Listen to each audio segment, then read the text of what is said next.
저희가 지난주 토요일부터 바이블 타임으로 잠언의 말씀을 함께 읽어가고 있습니다. 시간 잠언의 말씀을 통하여 우리가 함께 은혜를 나누고자 합니다. 일반적으로 잠언의 저자를 솔로몬이라고 하지만 솔로몬 이외에도 여러 명의 저자가 있습니다.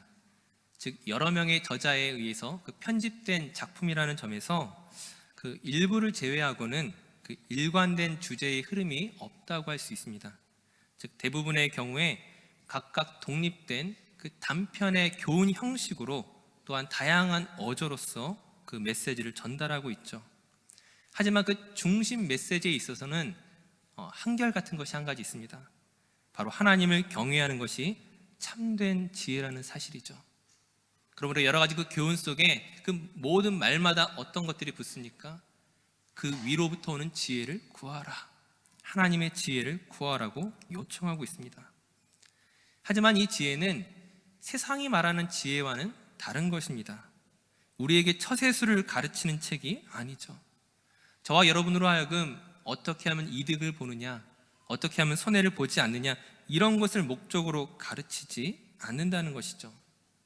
잠언의 지혜는 어떤 것입니까?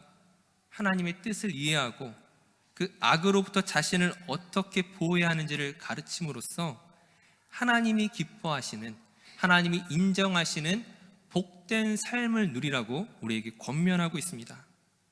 그렇다면 이 지혜를 우리가 누구에게 전해야 하겠습니까? 누구에게 가르쳐야 하겠습니까?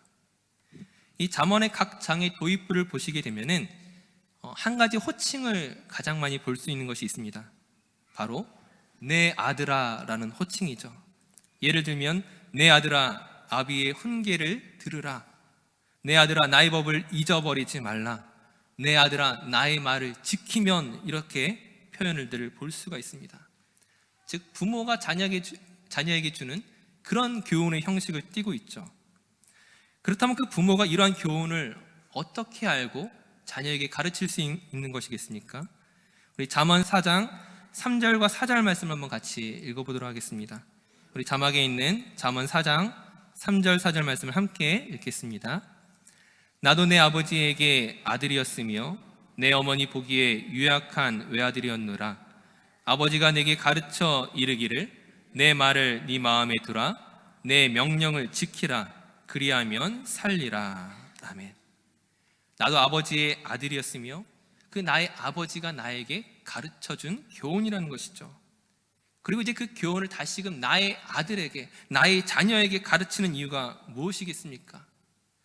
자신이 그 부모의 가르침을 따라 그 지혜를 구하며 그 지혜의 방법대로 살아갔을 때 그 아버지께서 약속했던 그 자신이 복을 누리고 살았던 것을 먼저 경험했기 때문이었습니다.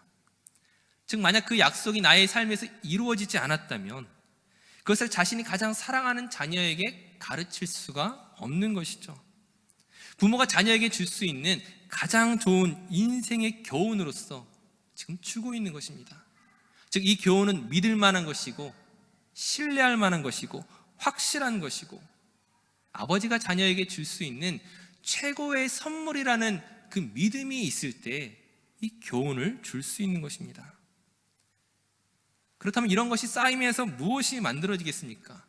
우린 이것을 가훈이라고 말합니다. 그 집안 대대로 내려오는, 아버지가 아들에게, 그 아들이 또다시 그 자녀에게 가르쳐주는 그 가문의 전통이라 할 수 있습니다. 그런데 성경에는 이러한 가문의 전통으로서 우리에게 중요한 한 가지를 또한 그 앞서 미리 제시하고 있는 것이 있죠. 바로 신명기 6장 4절에서 9절까지의 말씀입니다. 신명기 6장 4절 말씀은 우리가 잘 알고 있는 쉐마의 말씀이죠. 이스라엘아 들으라. 무엇을 들으라고 하는 것입니까? 너는 마음을 다하고 뜻을 다하고 힘을 다하여 주 너의 하나님을 사랑하라고 가르치고 있죠. 그런데 이 명령을 너 혼자 잘 알라고 말하지 않습니다. 그것을 자녀에게 가르치라고 말하죠. 신명기 6장 6절에서 9절까지 말씀을 우리 한번 자막의 말씀을 통해 함께 봉독하도록 하겠습니다. 신명기 6장 6절에서 9절까지 말씀입니다.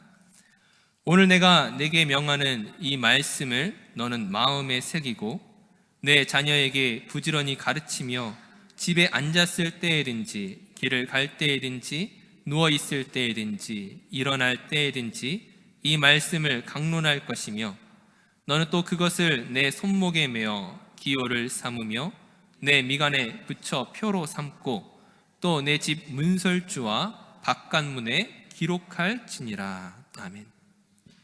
즉 가문의 이 전통은 이 가훈이 어떻게 만들어지는 것입니까? 아버지가 자녀에게 한 번 말하고 끝나는 것이 아니라는 것이죠. 네가 듣든지 말든지 받아들이든지 거절하든지 네가 알아서 해라, 난 너에게 한 번만 말해줄게, 이런 것이 아니라는 것입니다. 앞서 그 잠언 4장의 말씀처럼 내 명령을 지키라, 그리하면 네가 살리라고 했던 것처럼 하나님 안에서 우리 인생이 살리는 것이 되기 위해서, 곧 생명이 되기 위해서 이토록 중요한 것을 잊어버리지 않도록, 이것을 네가 기억하며 이것을 붙잡고 살아갈 수 있도록 끊임없이 가르치는 것을 전제로 하고 있는 것이죠. 왜 그렇습니까? 사람은 연약하기 때문이죠. 우리는 죄인이기 때문에 악한 것에 더 익숙할 수밖에 없는, 유혹이 우리를 찾아올 때 쉽게 넘어질 수밖에 없는 사람이기 때문에 말씀을 매일같이 들으며 새롭게 무장해야만 하는 것입니다.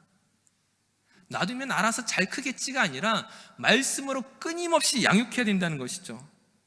우리의 존재가 무엇인지, 하나님이 어떤 분이신지, 왜 우리가 그분을 예배해야 하는지, 왜 하나님이 주시는 지혜로 살아야 하는지 가르치지 않으면 우리의 자녀가 살리라가 아니라 죽으리라가 될 수밖에 없다는 그 사실을 우린 경고로 받아들여야 할 것입니다. 그러므로 이스라엘 백성들이 그 자녀들을 어떻게 가르칩니까? 집에 있든지 길에 있든지 말씀을 가르치고 손목과 미간에 표를 붙이고 집의 문설주와 바깥문까지 하나님을 사랑하라고 끊임없이 가르치는 것이죠. 그렇다면 이러한 신앙의 유산을 가르침에 있어서 언제까지 해야 되겠습니까? 자녀에게 얼마만큼 가르치면 그 가르침의 목적을 달성할 수 있겠습니까? 앞서 읽었던 신명기 6장 6절의 말씀에 이렇게 이야기하고 있습니다. 오늘 내가 내게 명하는 이 말씀을 너는 마음에 새기고. 즉 무엇입니까? 머리로 외우는 것을 말하는 것이 아니라 마음에 새기라는 것입니다. 예를 들면 성경 퀴즈를 하면 100점을 맞고 암송 구절을 줄줄 외우는 이런 단계를 말하는 것이 아니라 하나님의 사랑을 마음에 새긴다는 것은 그 지식적인 수준을 뛰어넘는 것을 말하는 것이죠. 마음에 새긴다는 것은 내가 하나님을 이용해서 어떤 나의 유익을 삼거나 무엇인가 얻어내기 위한 도구나 방법론으로 사용하는 그런 것이 아닙니다. 즉 내 뜻이 주장되어지는 것이 아니라 하나님 사랑을 마음에 새긴다는 것은 하나님의 뜻과 나의 뜻이 일치하는 것을 말하는 것이죠. 하지만 나의 뜻에 하나님을 맞추는 것이 아니라 하나님의 뜻에 나를 맞추는 것입니다. 나의 생각이 하나님의 생각과 같게 될 때에 우리에게 무엇이 주어지는 것입니까? 바로 그것이 잠언의 저자가 말하는 바로 지혜입니다. 그리고 그 지혜를 가진 사람이 참으로 복된 인생을 살아갈 수 있음을 우리가 믿어야 할 것입니다. 그렇다면 복된 인생이란 어떤 것이겠습니까? 잠언에서는 그 지혜를 가진 사람의 결과로서 여러 가지를 이야기하고 있습니다. 장수하기도 하고 존경을 받기도 하고 풍족한 재물을 누리게 될 것을 약속하고 있습니다. 하지만 잠언의 기자가 본질적으로 말하고자 하는 것이 무엇이겠습니까? 이러한 장수와 존경과 풍족한 재물이 가치 없다가 아니라 잠언의 저자가 말하고자 하는 본질, 그것은 그 외적인 어떤 축복이 아니라 바로 그 복된 인생은 지혜 그 자체를 가지고 있는 것이 복이라는 것을 우리에게 말하고 있다는 것이죠. 지혜를 가진 사람이 결과로서 보여지는 그 외적인 무엇인가에 앞서서 하나님으로부터 오는 그 지혜를 소유한 것 자체가 이미 놀라운 축복이라는 사실을 우리는 기억해야만 하는 것입니다. 잠언 15장 16절 17절 말씀 한번 같이 읽어보도록 하겠습니다. 우리 잠언 15장 16절 17절 말씀 함께 읽겠습니다. 가산이 적어도 여호와를 경외하는 것이 크게 부하고 번뇌하는 것보다 나으니라. 채소를 먹으며 서로 사랑하는 것이 살찐 소를 먹으며 서로 미워하는 것보다 나으니라. 아멘.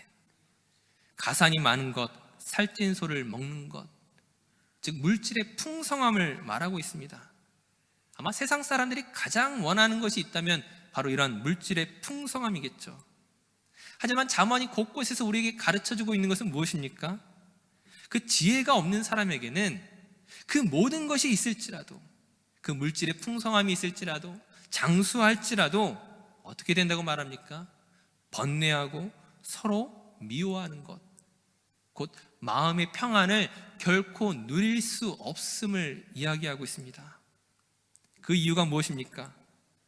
지혜가 없는 사람은 자신의 것에 만족할 수 없기 때문입니다. 지혜란 무엇입니까? 하나님을 경외하는 것, 곧 하나님을 아는 것이 지혜입니다. 하나님을 아는 것, 하나님이 어떤 분이신지 우리가 깨닫지 못한다면 인간은 참된 만족을 누릴 수가 없습니다. 세상에 많은 사람들이 부자가 되기를 원하고 존경을 받기 원하고 장수하기를 원하지만, 그러나 그들이 정말로 원하는 것이 돈과 명예와 건강이겠습니까? 그렇지 않죠. 단지 그러한 것들을 내가 소유하게 되면 지금 자신의 불안을 없애고 어떤 만족감을 누릴 수 있을 것이라 믿기 때문이죠. 즉 자신 안에 있는 그 공허함을 해결하기 위해서 그 모든 것을 얻으려고 했습니다. 하지만 그 돈으로도 명예로도 세상의 그 어떤 것으로도 그 마음속에 그 공허함과 불안을 없앨 수 있겠습니까? 없앨 수 없죠. 그럼에도 불구하고 여전히 그것들을 찾아 나서는 것은 다른 대안을 알지 못하기 때문이죠. 또다시 그 돈과 권력과 다른 어떤 것에 집착하지만 결코 그 문제를 해결할 수 없습니다. 왜냐하면 이러한 문제를 해결할 수 없는 이유는 사람이 하나님의 형상으로 지음을 받았기 때문입니다. 사람이 하나님의 형상으로 만들어졌다는 것은 우리가 물질적인 존재가 아니라 우리가 영적인 존재라는 사실이죠. 물질에서 얻는 만족이 아니라 그 영혼의 만족을 채워야만 그 우리의 공허함을 해결할 수 있습니다. 이제 그것을 비슷하게나마 채워보려고 어떤 사람들은 자선을 하고 구제를 베풀기도 하고, 또 어떤 사람들은 요가와 명상을 하기도 하지만 그것으로 그들의 마음속의 문제를 해결할 수가 없을 것입니다. 우리는 하나님의 형상으로 만들어졌기 때문에 오직 하나님으로만 우리의 고장난 부분들을 채울 수 있는 것이죠. 그 죄로 인하여 하나님과의 그 관계가 깨어진 사람이 우리가 애초에 만들어졌던 그 목적과 이유대로 살아가지 못하고 다른 것을 쫓아가며 살아가는 한 진정한 평안을 찾을 수 없음을 기억하시기 바랍니다. 우리를 고칠 수 있는 것은, 우리의 문제를 해결할 수 있는 것은, 우리가 진정한 만족을 누릴 수 있는 것은 우리의 그 고장난 부품을 창조의 그 원래의 목적대로 사용할 때, 곧 하나님을 예배하는 삶으로 살아갈 때, 하나님을 나의 주인으로 모시고 그분을 기뻐하는 삶을 살아갈 때만 그 하나님으로부터 오는 그 은혜와 은사와 능력으로 우리 문제를 해결할 수 있는 것이죠. 근데 우리가 한 가지 주의할 것이 있습니다.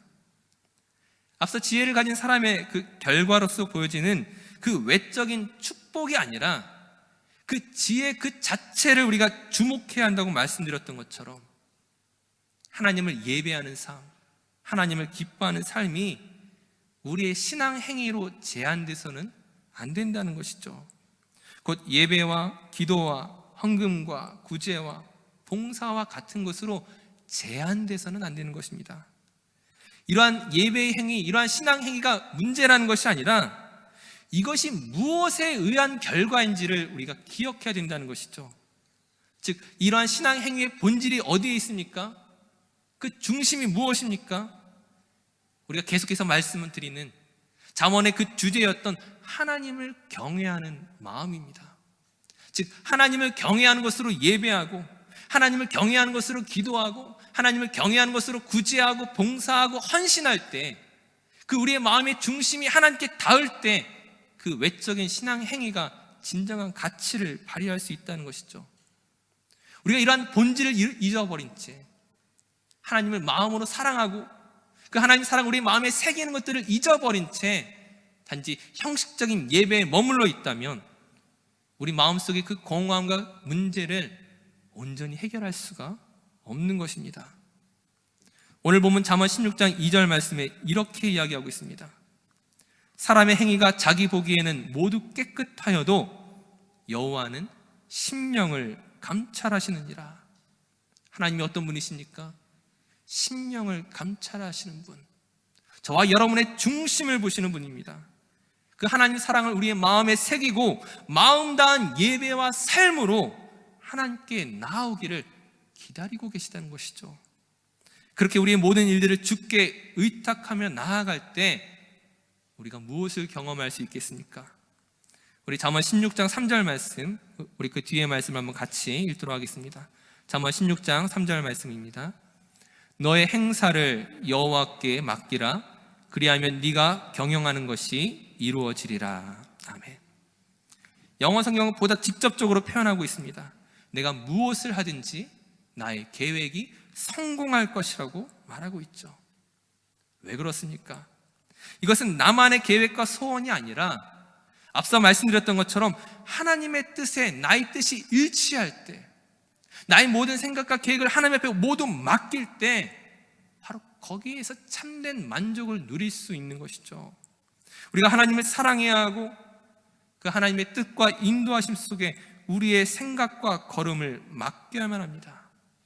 그리고 오늘 내가 사랑하는 가족들에게, 성도들에게, 지인들에게 이를 전하고 가르침으로써 믿음의 가문, 믿음의 전통, 믿음의 교회를 우리가 다 함께 만들어가야만 하는 것이죠. 하지만 또 문제가 무엇입니까? 우리가 하나님을 사랑하고 정말 마음 다한 그 예배와 삶의 행위로 나아간다는 것을 우리가 알고 있음에도 불구하고 우리에게 가장 큰 문제는 우리 자신이 그 믿음의 참된 모범을 보일 만한 실력과 능력이 안 된다는 것이죠. 우리에게 하나님의 은혜가 없는 것이 아닙니다.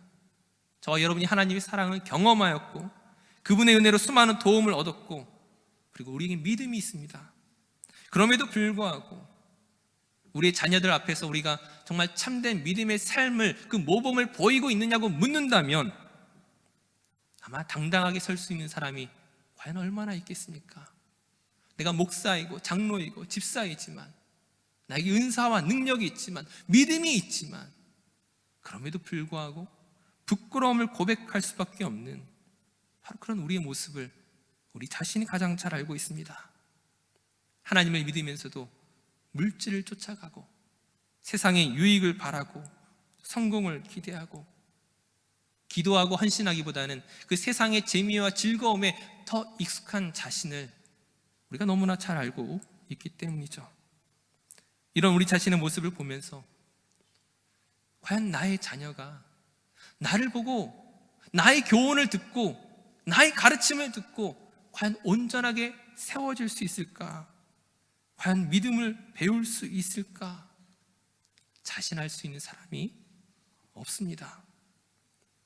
하지만 우리가 기억해야 할 것은 또한 무엇이겠습니까?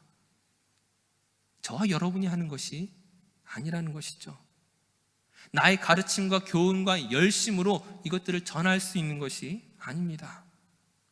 물론 이스라엘 백성들이 그 집에서 길에서 말씀을 가르치고 손목과 미간에 그 말씀을 새기고 그 빼곡하게 기록하였던 것처럼 분명히 우리가 할 수 있는 최대한의 것으로, 최선의 것으로 우리가 가르쳐야 하겠지만 우리가 기억해야 할 것은 우리는 율법을 가르치는 것이 아니라 복음을 전하는 사람이라는 사실입니다.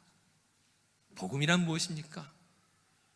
죄와 허물로 죽을 수밖에 없는 저와 여러분이 실수투성이와 같은 우리의 삶에 찾아오신 십자가에 피 흘려 죽으시고 부활하신, 그리고 승천하신, 그리고 다시 오실 그 예수 그리스도를 믿는 것입니다. 그분으로 인하여 우리가 온전해질 수 있음을, 나의 열심과 능력으로 온전해진 것이 아니라 그 복음으로 말미암아, 그 하나님의 은혜로 말미암아 우리가 이 자리까지 나올 수 있었음을 우리가 믿는 것이 바로 복음이고, 그 복음을 우리가 가르쳐야 한다는 것이죠.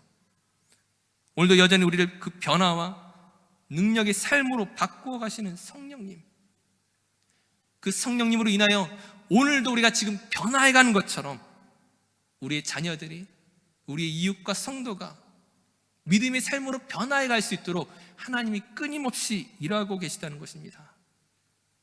우리는 이 지혜를, 이 교훈을 가르치고 전해야 합니다. 하지만 그 지혜가 나를 보고 배우라는 것이 아니라 그 각각의 삶에 간섭하시고 역사하시는 하나님의 손길을 경험하고 바라볼 수 있도록 우리는 인도하는 안내자의 역할입니다. 오늘 본문 잠언 16장 9절 말씀 이렇게 이야기하고 있습니다. 우리가 잘 아는 이 말씀을 한번 같이 읽도록 하겠습니다. 잠언 16장 9절 말씀입니다. 사람이 마음으로 자기의 길을 계획할지라도 그의 걸음을 인도하시는 이는 여호와시니라. 아멘. 우리는 우리가 해야 할 일을 해야 할 것입니다. 그러나 동시에 우리의 걸음을 인도하시는 그 하나님을 신뢰하시기 바랍니다. 우리는 완전한 부모가 아니고 완전한 선생이 아니고 온전한 능력자가 될 수 없습니다. 그럼에도 불구하고 하나님께서 저와 여러분을 통하여서 그 믿음의 가문을, 믿음의 전통을, 믿음의 교회를 만들어 가실 것입니다. 우리의 계획을 뛰어넘어서, 우리의 생각을 뛰어넘어서 하나님이 하실 일들을 바라보며 소망하며 기도하시기 바랍니다. 우리를 통하여 놀라운 일들을 이루어 가실 하나님으로 인하여 감사함을 고백할 수 있는, 하나님의 은혜가 풍성하게 넘치는 그런 삶을 기대하시는 저 모든 성도들 되시기를 간절히 축원합니다. 함께 기도하시겠습니다. 이제 우리 함께 기도합니다. 우리의 갈 길을 인도하시는 하나님, 세상의 지혜가 아닌 하나님의 지혜를 구하며 살아가게 하여 주시옵소서. 우리의 모든 계획을 주님의 손에 맡겨드립니다. 우리의 걸음걸음을 주의 뜻으로 인도하여 주시옵소서. 나의 자녀에게 나의 믿음을 가르칠 능력이 되지 않습니다. 그러나 주께서 말씀하여 주시고 성령으로 충만케 하여 주시고 깨닫게 하시고 돌이키게 하시고 믿음으로 살 수 있도록 우리에게 말씀하여 주시옵소서. 우리 하나님의 은혜를 구하며 함께 기도하며 나가도록 하겠습니다. 잠재우신 아버지 하나님,